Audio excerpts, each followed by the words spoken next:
What is up, guys? It's Dan the Man, and today I'm back with round 2 of the July Action Tournament held here at Chess Zone. And after losing the first game against the highest rated seed in the tournament, National Master Saharsh Santosh, uh, I am paired with a individual whose name I don't really recognize. I think he's more of a newer player.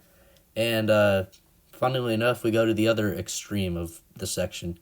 First, I get the highest rated person of the section, and second round, I now get the lowest rated person of the section, Vincent Chen, rated 1701 at the time of the tournament. And although this section is 1800 plus, you can play up if you are within 100 points of the minimum rating, which he is by a hair, by a smidgen, barely in that range, but he still registered himself up for the challenge to play in the toughest section. And he actually got a draw against a 1950 going into round 2. So you guys could say that he is a bit underrated. So we'll have to find out how I do against this individual. Since he is, of course, much lower rated, I'm in the mindset that I have to win because I don't want my rating to be in some serious jeopardy. So without further ado, let's jump straight into the action here. And I get the white pieces, and I'm not on board 1 this time, so there's going to be no clocks. I wish I had, there were timestamps, or timers down there, but you guys are just going to have to take my word for how much time I have at certain moments. But enough chit-chat, let's just get started here. So I begin with e4, and Vincent replies with c5, going to the Sicilian.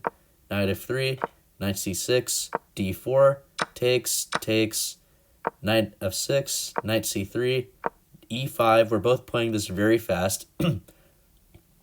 This is actually one of my favorite Sicilian lines because I'm very comfortable with the theory. I like it when they go e5, and I know to go knight d to b5. He plays d6, which is the main move. Bishop g5, a6, knight a3, b5. We're playing this like it's a bullet game because we're both very familiar with the theory, especially me. I'm playing this instantly on autopilot. I've seen this position a bunch of times, and I know exactly what to do. So after b5, he's threatening to fork my knights on b4. So the main move here is to play knight d5, adding some pressure on the f6 knight.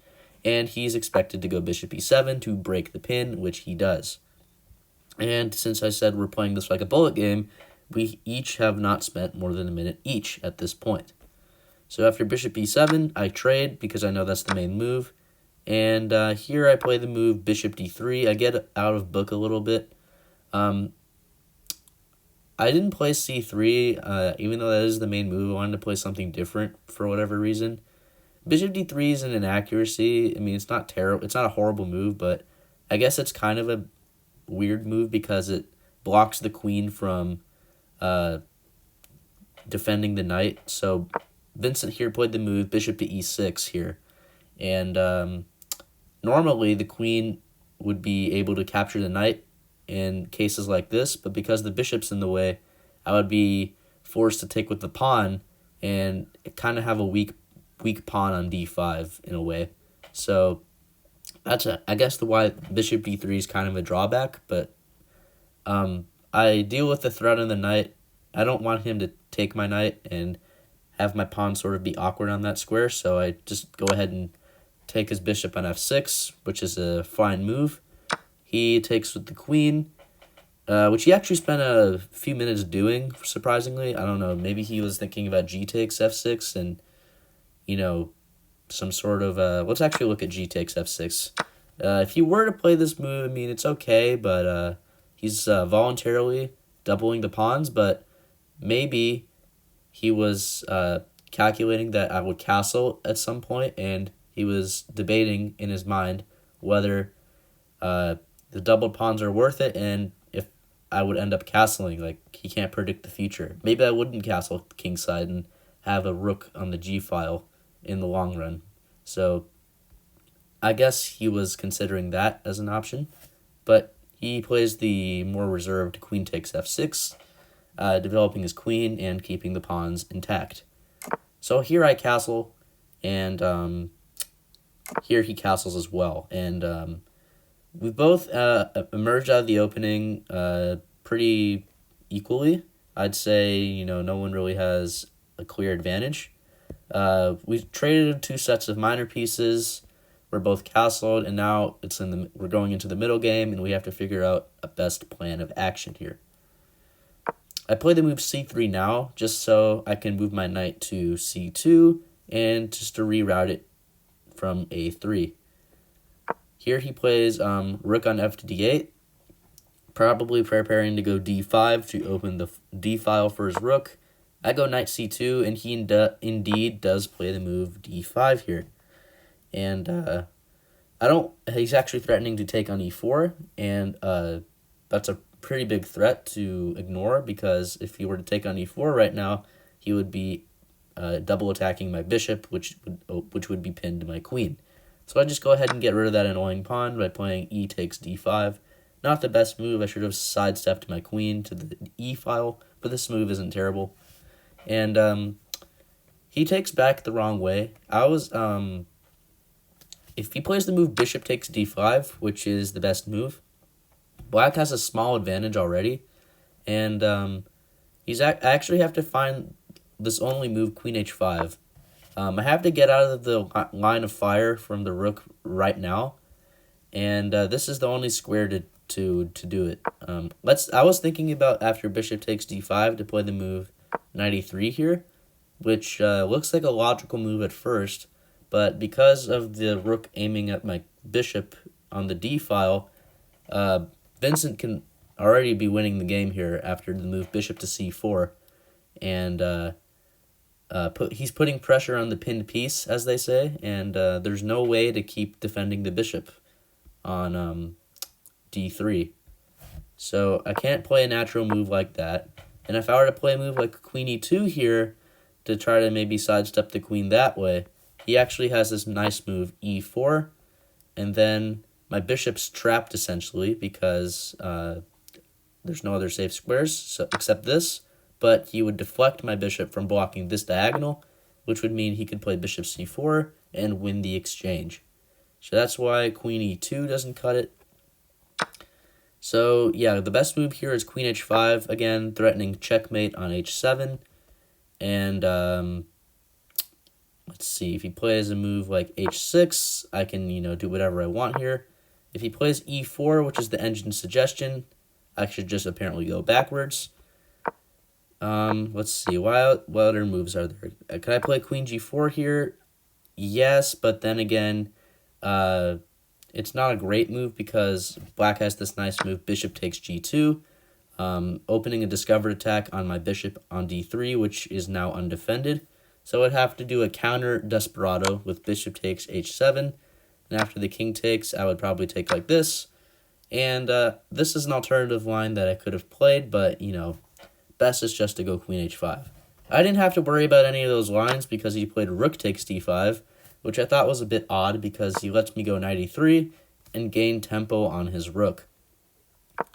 And he actually slid the rook back to d6 instead of going all the way to d8, which is what I was expecting he would do. And this was a very surprising blunder because I saw that there's a discovered attack with bishop takes h7, winning the exchange here. Maybe he thought that his queen is defending the rook on d6, but forgot his bishop's in the way. I can't really explain why he blundered this. Maybe he just wasn't paying attention, or I don't know. Things happen, but my guess is that maybe he thought maybe he thought that the queen would be defending the rook on d6, but he forgot that the queen can't see through the bishop, so the rook's now undefended. And he just totally forgot about this move, and he sort of paused because, he's like, oh shoot, what did I just do? And I just go on to win an exchange very early, very convenient. So after bishop takes h7 check, he takes after a bit, and then I take the rook on d6. And now I'm in the mindset of like, all right, we're up 3 points of material. This guy's lower rated. As long as we, maintain the advantage and do normal looking moves, I should go on to win this game pretty effortlessly. So that's what I try to do. He plays on, of course. I wouldn't resign here either. He plays rook c8, defending the knight. I play rook d1, fd1. He plays queen g5. I go queen d2, maybe wanting to move my knight to offer a trade of queens. He goes knight e7 to prevent my knight from going forward. I go check. He goes back to g8.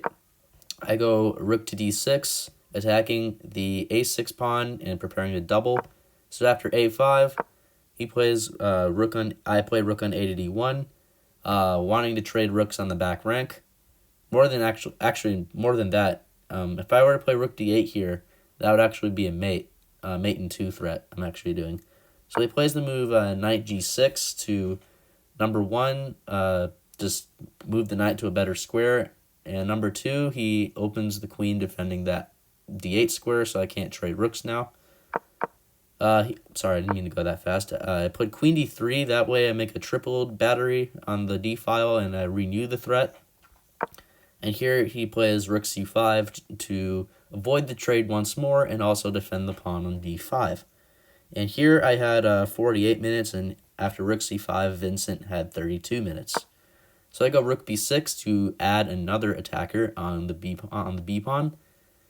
And here Vincent played the move rook c8 because I was again threatening to trade queens here. I was being very persistent about simplifying, and he's being very persistent about not letting it happen.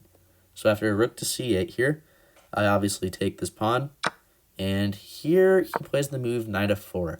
And here, for some reason, even though I'm basically completely winning, I get kind of spooked by this because, he's forking the queen, he's hitting the g-pawn twice, and he's also looking at knight h3 check. So that could be annoying. Like if I, let's say, go queen e4, which is what the engine suggests, I was worried about something like this. And then I have to go king f1 to not get forked. And even though, I had to move my king, black has no attack, and I'm totally fine here, but I just got scared because, the knight jumped in, there's some kingside pressure, and he's making some counterplay. And play the move queen d2, perfectly fine move. And he plays this very tricky move, bishop to c4, and I can see that he's making some counterplay, and I'm getting a little bit, on the edge of my seat that maybe I'm misplaying this and letting him get back in the game. So bishop c4 attacks the rook, and I can't take his bishop because my knight is defending the checkmate square on g2. So I have to save my rook, so I go ahead and munch on another pawn here. And here he plays this move bishop e2, which when I saw this, I started to get into a deep think here, even though I'm +4. The reason that I got into a deep think is because he attacks my rook, and sorry, I played queen d7. I was thinking, like, first, if I just save my rook normally, then all of a sudden he has some tactics. He has knight takes g2 here, and this is how easy it is to slip up here. This is how easy it is to make a mistake because of the counterplay he has generated. So knight takes g2 would have been a great find for him if I had played rook e1. The point is that he rips open my king, and I can't take the knight because the queen would be undefended. So it seems like anywhere I move the rook on d1, I run into the same issue because any rook move with the rook on d1 would result in my queen being undefended. So I can either do what I did with queen d7, or I could probably get away with a move, I don't know, a random move like, even knight h3 is a very big problem here.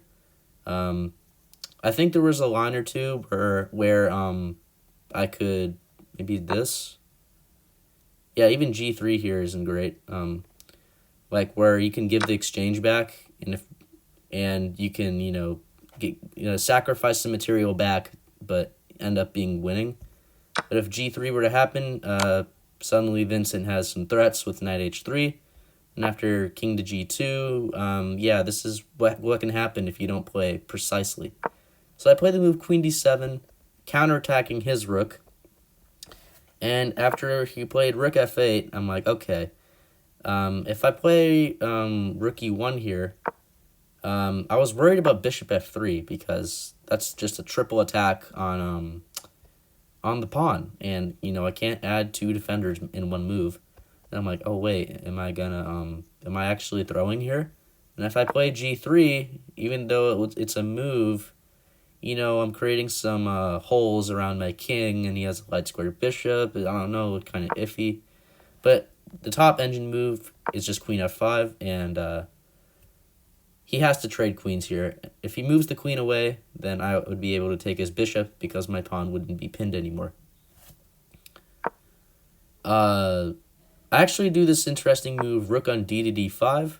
I understand that the knight is attacking that square, but I'm purposely doing it because my goal is to get rid of that strong knight, and I would be really happy if he were to trade his extremely annoying knight for a rook, because in the end of the day, I'm still up 3 pawns after sacrificing the exchange back. So yeah, I'm up 3 pawns, and one of his major attacking pieces has been eliminated, and this is a huge breath of fresh air for me, and yeah, the pressure has been alleviated, as I have noticed. So after queen takes d5, he played queen g6, a very sneaky threat of playing queen to b1, which would be a near back rank mate. But I see that. I'm receptive. I play the move h3 and give my king some luft. He plays queen b1 anyway. I go king h2, and he grabs a pawn because why not? I play queen takes e5, and here he plays the move bishop to d3, probably intending to stop the move knight f5, which would be very annoying for him. But my knight can go to a different square. My knight can hop into d5, and I'm looking to play knight e7 check or knight f6, and really isn't a great way to survive here for black. The top move is weird, king h8, and apparently in this variation, black's lost, but they can keep fighting. Instead, Vincent grabs this pawn on f2, and then I play knight e7 check. He goes to the corner, and here I get to end the game in a very nice fashion. I get to play queen h5, he blocks with the bishop, and then I get to do a checkmate known as Anastasia's mate, where the king is stranded on the h-file, the knight is on e7, and this is just one of those famous checkmating patterns. So here in this position, I sack the queen on h7, and he resigned here because he saw that rook h5 would be a mate. So after, let's say, king takes, I would play the move rook h5, and that would be mate because the knight is covering the g6 escape square. But he didn't do that in the game, and he resigned right here. So really nice to end with the queen sack. If we take a look at the accuracy, I played at 93.3, he played at 84.3. There really wasn't anything for me to worry about in this game. I did get scared by his somewhat of a counterplay building up on my king, but I played precisely enough as to not fall victim to that. So yeah, we get a pretty chill win in round 2, and we have a score of 1 out of 2. And yeah, we'll just have stay tuned for the remaining 2 games. I'll post later, and if you like content like this, please don't forget to smash that subscribe button, leave a comment, let me know what you thought of the game or the video, and yeah, have a great rest of your day or night. Bye.